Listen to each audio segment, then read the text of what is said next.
Who?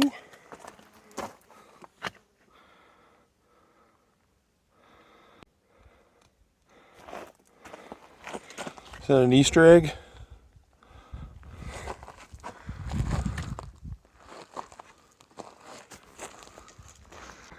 Oh. Is this people that have been lost up here?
Just happened upon this awesome dude named Emil. He had no accent, but he looked Danish, so I don't know. I'll have to ask him next time I see him, if I do. And man, I was about to throw in the towel. This pack, I've gone about 5, maybe 600 miles in it total before this, and it always used to fall off my ass, and I just couldn't get it properly adjusted. And Emil, he swooped in and saved the day, took a pit to the face, and kept on, chugging, just helping me adjust my pack. Got it up where it should be, and we tightened it where it should be. And man, I cannot believe how he's got to have the touch of Jesus in him, And anyways, I'm saved. And if I can I'm gonna try and do 25 miles today. I think I'm gonna try. I've already done 7, and it's like 10:44, and I usually hike until 5:30, so it shouldn't be a problem at least doing 20. Heart's worn out, need carbs and calories, and really want to replace my water, because that stuff at the well at Pioneer Mail Camp is I kept seeing burnt stumps everywhere, as we were coming up, and burnt stumps, and then the water tasted weird, and after a while I realized there was a forest fire that went through there, of course, and the containers probably covered with soot on the inside, because it tastes like old soot. That's what it tastes like. And so anyways, it's really basic, dries the hell out of your mouth. Tastes good going down, but man, it dries the hell out of your mouth. My throat's all scratchy, and you can hear my voice is kind of shot. It's fine, I'm sure, but safety wise. But there's another tank coming up in like 3/4 mile.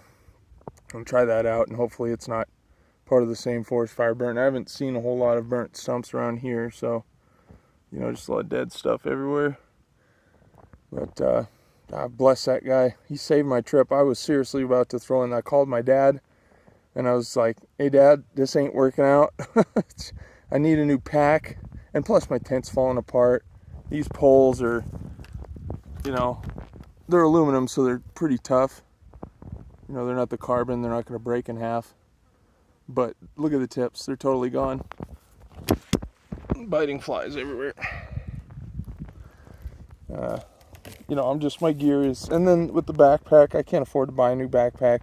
And my shoes, you know, my shoes are all shot. You know, it's almost chalking up to look like it was a mistake. You know, and it felt right coming in, but it was chalking up to look like it was a mistake. So, but anyways, with the pack fixed, I mean, that changes a lot. Changes an awful lot. It takes the strain off my shoulder. My rib cage isn't collapsing anymore. It's just crazy, you know, was it obstetrics or whatever, body mechanics, or bone mechanics, you know, I just, it blows my mind. Like, I kind of understand mechanical, like, automobiles and how things work and bend and fulcrums and waypoints, what are those things called? Vectors and stuff like that. But anyways, I'm rambling, guys, and it just goes to show that we all have our specialties, and you know, what am I going to do next time I need him? Hopefully sends someone else, you know. that was a godsend for sure.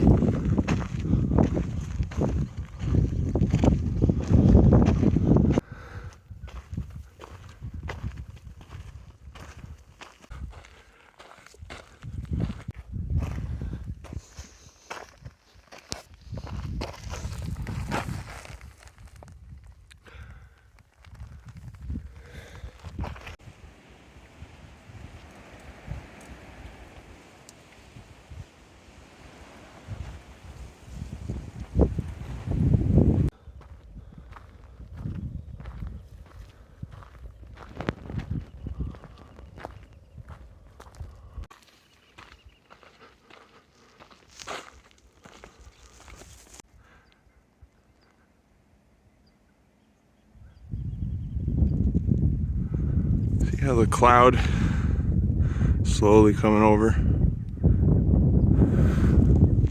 Just in case you were wondering, Julian's over there in the mountains. Well, it's probably over there actually. And this is what it looks like on the other side of the mountains when it's raining, on the other side of the mountains or in the mountains. See how the cloud tends to dissipate as it drops into the valley? The pressure changes, goes from high to low. The moisture re-evaporates.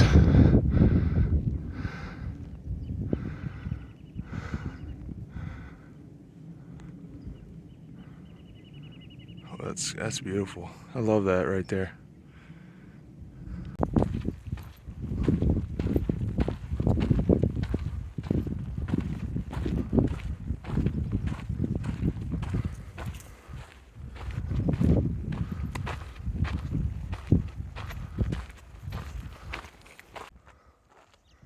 What you doing, Mr. Snake? That's definitely a rattler.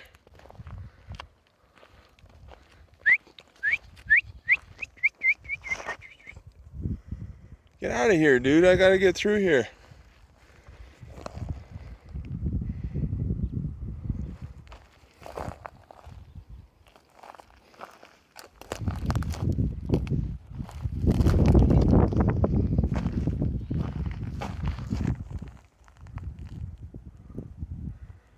Thank you. About god dang time, thank you.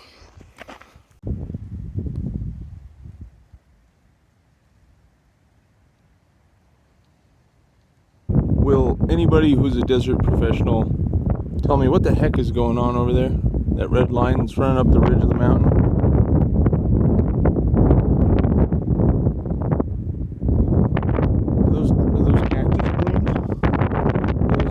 those prickly pear cactus blooms. I can't zoom in anymore with this camera.